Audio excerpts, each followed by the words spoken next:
You can sit out. You can sit out. Good evening to all.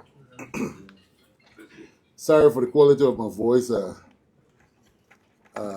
There's a cold, but I'll try to be as audible as possible.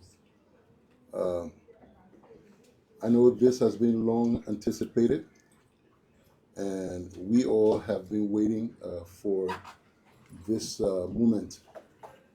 And we're here to just give where we are, what our findings are, and share it on the basis of truth and good evidence only. My team, we've been fighting back and forth to keep me on script, so I will endeavor to agree with the team and remain scripted throughout this presentation. But it won't be our regular briefing because this will be a little more detailed than we would normally do in ordinary investigation because this is a high-profile case. It has a lot of sensitivity attached to it. It has a lot of political nature surrounding it. There's a lot of dis and misinformation that has already prejudiced it to an extent out there. So it's only in the best interest of the investigation and the general public that we share a little more information than we would normally do in these kind of cases. So we've been able to look at it and see as much as we are able to share just to show the level of transparency and everything that has been put into this investigation. So we'll start this by first and foremost acknowledging each and every one of you that are here and say thank you for coming.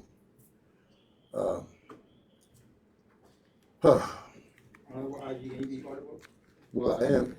My fellow Liberians, I must unequivocally assert that the current political climate of Liberia, no individual, regardless of their status, influence, or affiliation, is above the law. The arson attack on the Capitol Hill was not merely an act of vandalism. It was an affront to our democratic principles, an assault on the institution that sustain our republic, and a deliberate attempt to destabilize our hard-earned peace. The perpetrators of these heinous crimes have been charged and will be subsequently forwarded to court. This serves as a stern warning, not only to them, but to anyone who seeks to undermine public order, challenge our collective progress, and try to exploit impunity. The Republic of Liberia will hold you accountable, and justice will be served. As we proudly announce Liberia's induction as a non-permanent member of the United Nations Security Council on June 4th, 2025, we do recognize the global responsibility that comes with this honor.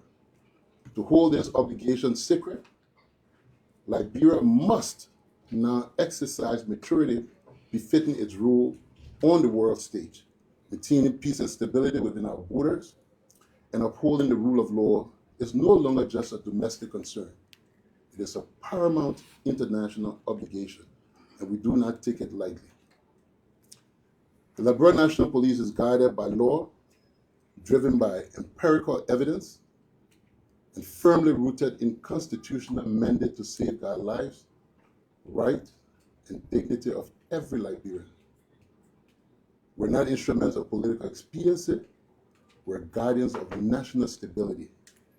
Our mandate is clear, and we strive to uphold it impartially and in alignment with the security sector and stability pillars of the arrest agenda and the Constitution of the Republic of Liberia.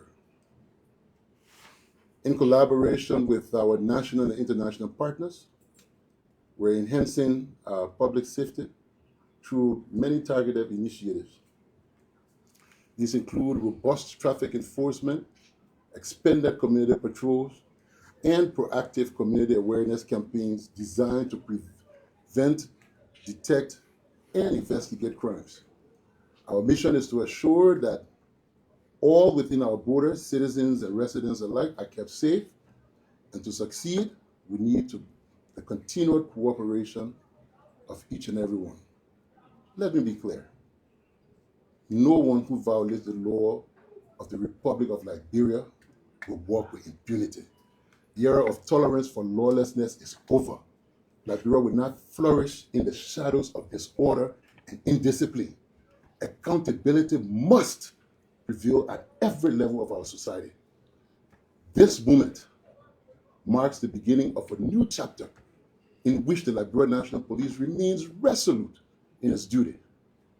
We will not be deterred by threats, will not be silenced by intimidation, we will stand firm, defend the peace, and resolutely resist any foreign or domestic force seeking to derail the progress. Let us arise to the challenge. Let us build a Liberia that is safer, that is stronger, and more just for ourselves, and not just for ourselves, but for the future. On behalf of the Joint Security, I extend sincere thanks and appreciation to the general public for the cooperation that we have received with this high-profile arson investigation. We deeply value our cordial relationship, and we do not take the trust lightly. The Joint Security and the communities we serve, we look forward to strengthening this partnership for the good of each and everyone in this country. Today, as we climax this high-profile arson investigation, which involves the willful destruction of public property and the endangerment of our nation's security by individuals who abuse their access and positions, we're pleased to provide the public with a transparent, evidence-based account of what actually transpired.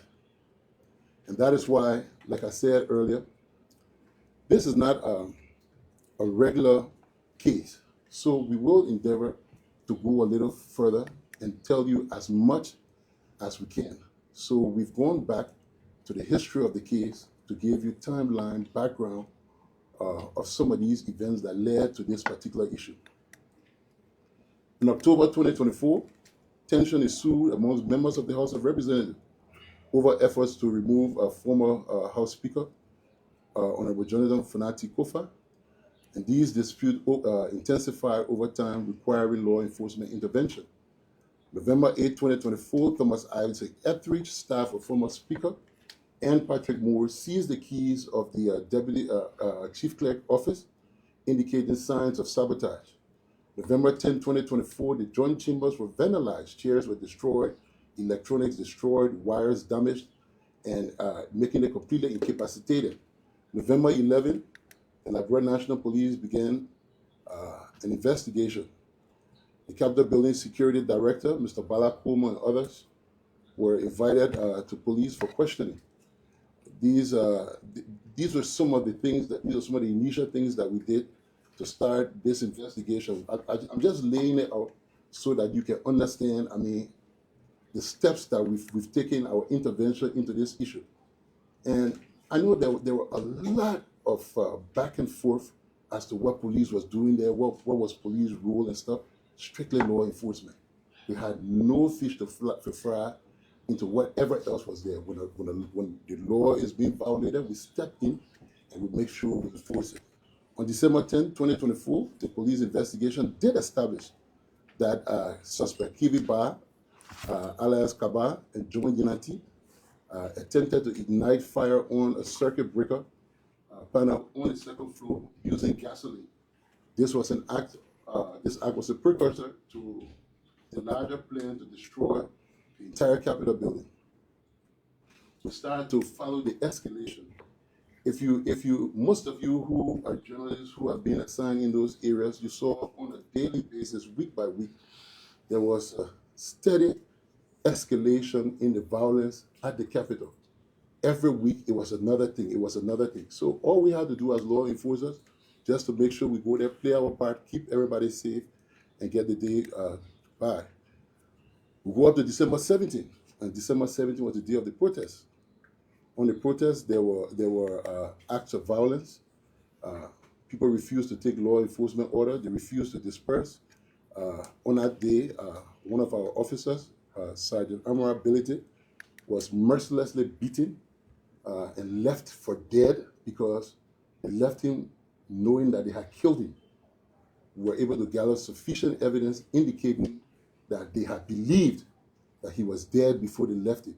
So if he hadn't reached to a place where he seemed to have been incapacitated and could not even breathe, they would have continued the assault on him. Not only that did they do that, but they also took away his service weapon. And on that same day, in the same area, there was a meeting that took place in Jalatan where the conspirators finalized the arson plan. And funds were distributed allegedly linked to Representative Dixon W. Siegel of District 16, Monserrado County. Phone conversations, subpoenas revealed that suspects were planning to use gasolines to set ablaze vehicles belonging to legislators. So all of these things, over time, they were collected. I mean, we made sure that we analyzed them properly before coming to this day. And I know a lot of people being impatient, a lot of people been wanting to see this thing just happen. Sometimes in investigation, law enforcement can get lucky. This is one of those cases. The lines just fell in pleasant places and the evidence connected itself electronically, scientifically, and were able to gather and build a strong case. I am super proud of the joint security effort leading to where we are with this investigation. I've been here for a couple of years. I've seen investigation back and forth. I've seen cases sent to court. I've seen how we struggle sometimes to get cases through.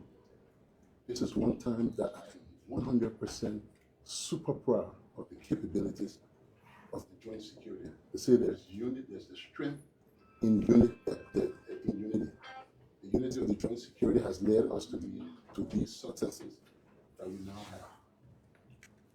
have. And as we go on, we'll continue to give you play by play on all of these different issues. So I would like to move on to the day of the arson itself and give you a chronology of all of the happenings. On December 18, which was the day of the attack, by 5:40 a.m., Mr. James Morba, the custodian of the key, opens the building. By 6 to 6:30, the suspects smuggle gasoline into the building, go up on the third and fourth floor, pour the gasoline, and set the place ablaze. When that happened, that blaze caused the destruction of the joint chambers, the dome, and the entire facility in that particular section of the Capitol building was totally destroyed. We went in, looked at it, and made sure that we secured it properly. So this issue is one that is very sentimental to anybody who should love this country. Anybody who should believe in this country should be concerned about this particular issue. I liken this occurrence to 1980, major assault on our democracy. 1990, 2003. Nobody had answered for anything in this country. Hundreds of thousands of people have lost their lives for similar issues, even though nobody died here. But this symbol is the one thing that gave each and every one of us the legitimacy to be called honorable, to have the authority to even stand here to investigate this issue. So when you assault it, you don't just assault your office, you assault every last one of us. And that's why we put every effort, all of our resources, into making sure that we answer to the people. This is the least we can do for the Liberian people, to give them some feedback as to what happened to that particular place, where even the foundation of human rights that we'll be calling for, everything poured under the democracy. So the seat of it is very, very important. And that's why we say there's a high-profile investigation. By 6:35, the police show up on the scene. We make arrest, over 65 individuals, prompt response, bring them in, for questioning. Suspects detained, we started questioning. We move on to the suspect's confession and the motives. During the questioning, multiple suspects made confessional statements linking themselves to the planning and execution of this arson attack. Notably, Mr. Thomas Etheridge, he admitted to coordinating logistics for the fire, assigning individuals to specific areas of the Capitol building to ensure that maximum damage was done. This was not no ordinary stuff that just happened. They burned it. Eric Susek was intercepted phone call, review his intent to acquire gasoline and coordinate attacks on lawmakers' vehicles. And this particular one confirmed premeditated plans. These actions were not spontaneous, they were acts of vandalism, but they were all part of the larger plan to disrupt legislative function, to destroy critical government infrastructure, and to destabilize our peace. The motive is established. The statement and digital evidence was rooted in politics, a frustration, but it's an intent to sabotage legislative operation during this critical moment. We are when you look at it, going back to the chronology of things, it started by the breakaway of some lawmakers. They're going their own way, and they've been denied access of a space to sit, to conduct business in the Capitol. So if you follow the trend, even though it started on that basis, if you are continuing it using your internal wranglings, it's a whole different thing. Law enforcement would never get involved. But when it reaches to the point where crime is committed, where vandalism happens, people get assaulted, people get pepper spray, you got people vandalizing stuff, breaking doors, attempting to burn the building, finally burning it, law enforcement must come in. That's what God police knows in the matter today. We ain't go looking for anybody. This is nothing personal. This is nothing political. This is a separate act. The political issue you deal with on your politics side. The law enforcement issue, I'll deal with it. My team here, we've worked on this case along with the joint security. We are going to make sure that the Liberian people answer. The joint security, we have come together. We have brought our strength, our resources. We've put everything into investigating this matter to answer that our side, the politics, we got nothing to do with it. Contrary to what people think, what people believe, we are not a political institution. Nothing. As a result of this attack, the Liberian government suffered losses amounting to $8,672,653.60 due to the damage on that particular structure, with everything that happened in between there. Taxpayers' money. Taxpayers' money. In your anger, you don't do that. You don't do that. We're responsible to answer to the people. We're responsible. And that answer is given today. The action is clear. So we move on to the integrity of the investigation to see some of the steps, the things that police did from the time we got involved. From the onset of the attack, the Liberia National Police acted swiftly. We made sure we secured the crime scene. We then initiated a coordinated response. The fire service were mobilized. They came in, they controlled the fire. The forensic team went in, they began assessment of the damage. We started to collect pieces of evidence. The investigation was conducted through securing and reviewing CCTV footage, communication records. We gather witness testimonies from the Capitol's building staff, from police officers, from community members. We coordinated effort with internal and external security institutions. There was a proper chain of custody. documenting all physical and digital evidence that was collected. We made sure that we followed everything to the letter, dotting our I's and crossing our T. We ensured transparency and procedural integrity throughout the investigation. Contrary to what people have, the disinformation has led about issue of torture and abuse of people's rights, I can stand on this podium today to tell you that absolutely no one that walked in this building under our leadership would ever go through the issue of torture. Torture are the things of the past. This new police, we're here to build on the rule of law. We're here to build on human rights and dignity. But we stand very firm on it. I am uprightly dismissing all of the allegations of torture as far as this investigation is concerned. The suspects were processed in line with legal standards and afforded their rights by law. We made sure their rights to counsel during the interrogation, and everything was well noted. So basically, all of these issues have been we've been dealing with them, and we made sure that everything was done properly, just to ensure that the Liberian people get what they paid for. And the chain of custody issue that I spoke about is something that we were very concerned about it. Like I said, the time we took on this investigation was because all of this issue back and forth, we had to clear this. This is not one of those things where you go and try to fabricate evidence. This is the work of good evidence and good evidence only.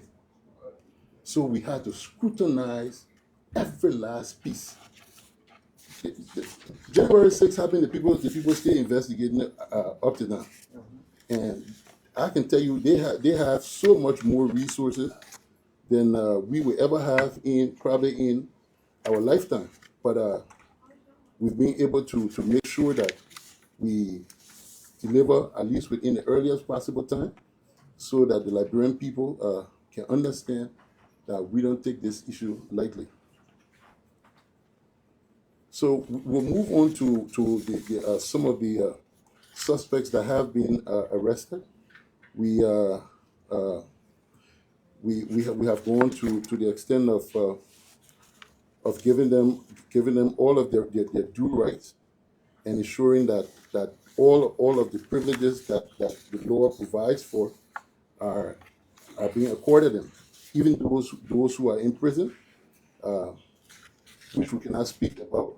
We've made sure that while they were in our custody, we were able to protect them. Whenever somebody made any claims or counterclaims, we made sure we brought medical attention.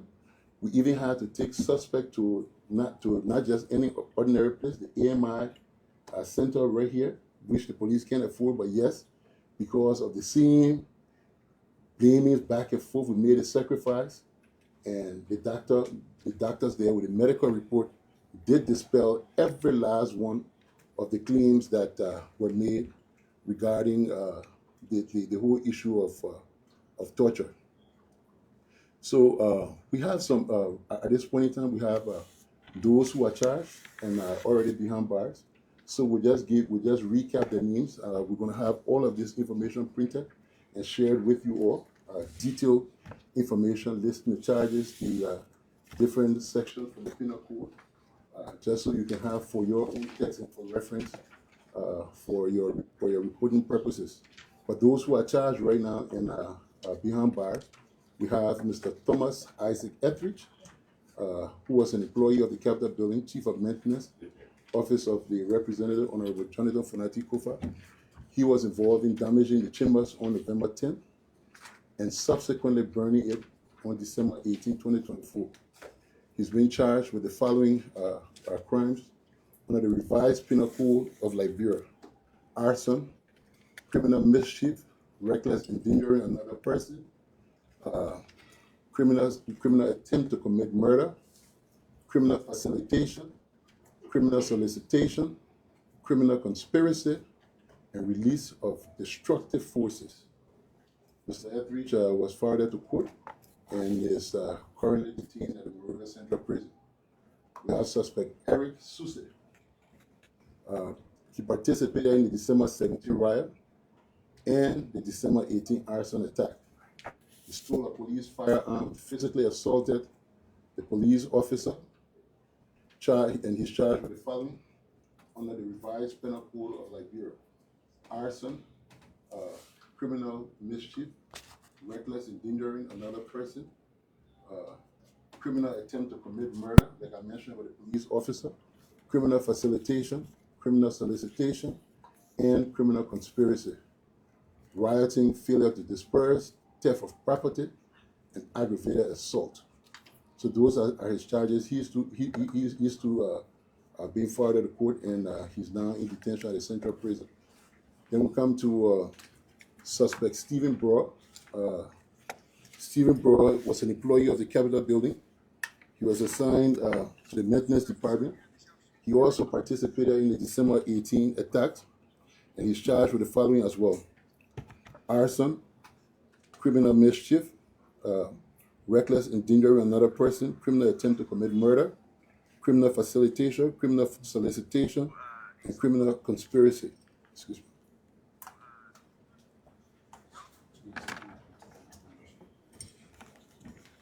Then we have suspect Jerry Poker, alias Tyrese, resident of New Town, involved in the planning and execution of December 18 attack, and is charged with the following. Under the revised penal code: arson, criminal mischief, reckless endangering of another person, criminal attempt to commit murder, criminal facilitation, criminal solicitation, and criminal conspiracy. Kiviba, alias Kaba, resident of New Town, attempted arson on December 10 and participated in the main attack on December 18. Charged with the following under the revised penal code of Liberia: arson, criminal mischief, reckless endangering another person, criminal attempt to commit murder, criminal facilitation, criminal solicitation, and criminal conspiracy. Then we have John Yanati, charged with the following under the revised penal code: arson, criminal mischief, reckless endangering another person. Let me note, John Yanati was charged in absentia because he fled the country before law enforcement could get to him. Reckless endangering another person, criminal attempt to commit murder, criminal facilitation, criminal solicitation, and criminal conspiracy. Further investigative efforts uncover compelling evidence linking several high-profile individuals to the orchestration and financing of the arson attack, which happened on the Capitol. Specifically, Honorable Jonathan Fonati Koffa, Honorable Dixon Sibo, Honorable Abu Kamara, and Honorable Jacob C. Debbie. They played significant roles in facilitating and supporting the criminal acts executed by the previously charged suspect. Honorable Koffa, former Speaker of the House of Representatives, used his official office and staff, particularly his Chief of Maintenance, Thomas Etheridge, to coordinate sabotage efforts from as early as November 2024. Etheridge, who has been charged, worked directly with Honorable Koffa's office and cited instructions from higher authorities in his coordination efforts. He also rated his connections, and over in our collection referenced by his authority, from above, order from above, order from the chief, back and forth in all of his coordination. Honorable Koffa's role is being his role in this issue is being investigated under charges of criminal conspiracy due to credible links suggesting that he was strategically involved in orchestrating the broader plan to obstruct legislative process and damage the national infrastructure. Charged with the following, as such, he has been charged with the following under the revised penal code: arson, criminal mischief, reckless endangering another person, criminal attempt to commit murder, criminal facilitation, criminal solicitation, and criminal conspiracy. Honorable Abu Kamara, District 15, Montserrado County, and Honorable Jacob C. Debbie, District 3, Grand Jita County, were reportedly present at multiple planning meetings and facilitated logistical support, including coordination with actors inside and outside of the Capitol building. Their involvement underscores a deeper level of political motivation and conspiracy behind what was initially perceived as an isolated act of vandalism. The both are hereby charged under the revised Penal Code of Liberia with arson, criminal mischief, reckless endangering another person, criminal attempt to commit murder, criminal facilitation, criminal solicitation, and criminal conspiracy. Honorable Dixon W. Siebel, District 16, Montserrado County, was identified through financial transactions and witness testimony as a key financier. Funds originating from his office were allegedly dispersed to conspirators during a clandestine meeting in Jalatan, December 17, one day before the main attack.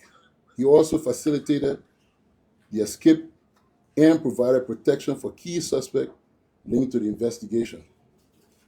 As such, Honorable Sibo is charged with the following under the revised Penal Code of the Republic of Liberia: arson, criminal mischief, reckless endangering another person, criminal attempt to commit murder, criminal facilitation, criminal solicitation, and criminal conspiracy.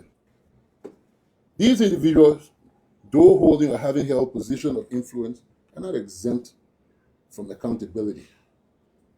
The Liberia National Police is finalizing additional legal instruments to ensure that all persons, regardless of status, are subject to law and brought before the court where the evidence exists. Listen,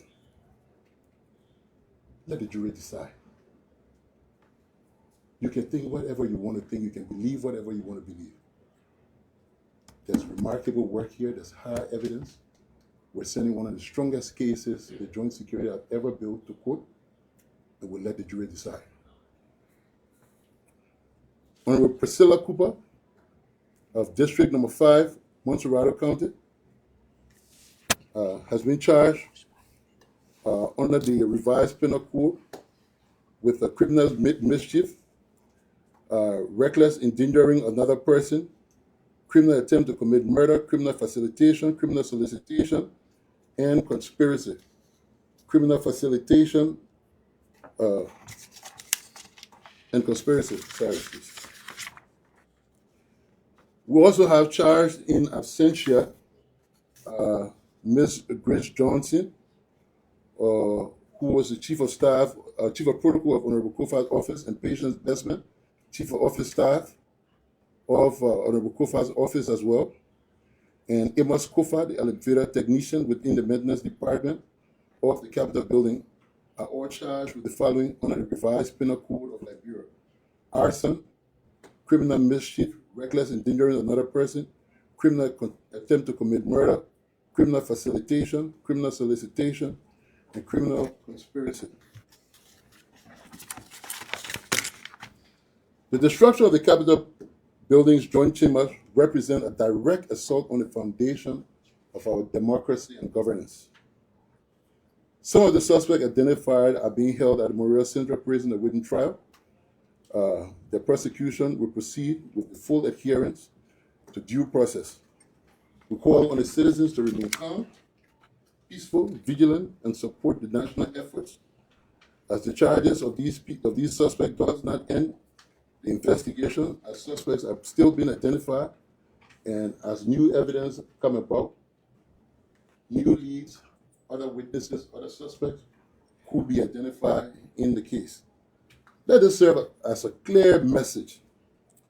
The Liberia National Police will not tolerate any act that threatens public safety or the integrity of the national institutions of this country. This country is a nation of law, and I think the famous saying around these times has been, the law is the law. I want to thank you all, and thank the Liberian people for the patience, for the support that they've given us in so many different ways, because we receive a lot of help from people throughout this investigation. And it just shows how much this particular incident meant to a lot of people. It shows that patriotism is being restored. It shows that the respect of the democracy upon which this very rule of law is built is being strengthened on a daily basis. I want to thank you, and I want to remind you that it doesn't end here. It goes to the court, and let the jury decide. Thank you. Ladies and gentlemen of the press, this was actually exhaustive, and we can take like at most 4 questions. Bring it on, Cici. Yeah, at most 4 questions. So we'll take it from the Liberian investigator. Yeah, so my name is Blamoto. I will provide Liberian investigator. Ajit, thank you so much. I just want to know the whereabouts of Councillor Koffa and other related colleagues, and what action they probably expect from the Liberia National Police. Okay, thank you. Excellent question. So we invited 7 lawmakers here this morning, namely Councillor Koffa, Honorable Sibo, Honorable Debbie, Honorable Abu Kamar, Honorable Marvin Cole, and that of Honorable Frank Safuko. If you follow the trend of things in these investigations, I mean, in the occurrence, the daily escalation and of aggression at the Capitol, you will notice that, I mean, some of these names are in your recordings back and forth at different days, different point in time. To show you the impartiality of this investigation, today, after carefully reviewing all of the pieces of evidence, I mean, people were calling me and say, oh, I know this person will be tried, I know that person will be tried, I know my business to answer you, but their thoughts were, because these people were associated in a way that cameras captured them, it meant that they were directly connected. But today, we exonerated because as of yet, there's no sufficient evidence to connect Honorable Marvin Cole and that of Honorable Frank Safuko. They were released, they're free men, they can go back and continue their legislative function. The rest of the other people have been charged, and they're being held in detention here at the Liberia National Police headquarters. Jose Garcia with BBC. David, ID. 2 questions quickly. When do we expect those charged not in court to appear before the judge? The next one has to do with you keep stressing that you have strong evidence. How strong? Very strong. Very strong. Very strong. And we intend to get them before the judge within the soonest possible time. Soonest possible time. One thing I can guarantee you, we will not exceed the mathematical calculation for legal detention here. Thank you. Are we saying that they're going to be Next. They're not in pre-trial detention here. You have 2 questions to ask, and please give your colleagues. When So you we go to take the you, court and the court send you to sub you in pre-trial detention here, they're not pre-trial detention. identify yourself and ask your question. One more question, please. From Fish Africa. I mean, besides witness testimony linking those lawmakers, when you want to get core law. Yes, Webster. We everything that was possible within the confines of the law to do, as far as investigative bounds are concerned, we did. We acquired subpoenas from the court. We prayed for core logs. We prayed for metadata We did analysis. We did analysis of the metadata. We did geospatial location, positioning, putting people at different places at different point in time, who was where at this point in time when this call was made, how many persons. We got all of the numbers. We got the numbers, we started to put it together. So, okay, 5 persons. Okay, what all 5 are doing in a particular area at a particular point in time? And we look at it, we started to connect the dots from there. So, yes, we did that. So the last but not the least, Lina. Thank you. My name is Stephen Ravos, and I report for the Liberia News Agency. Through our investigation, looking at the point as to where the incident actually took place, at what time the incident took place, were you able to find out, or did they actually tell you the major cause or the major reason as to why all of those involved in this allegation were able to get involved into this crime that was committed?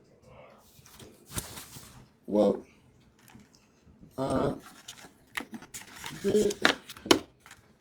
you have the either when they're done with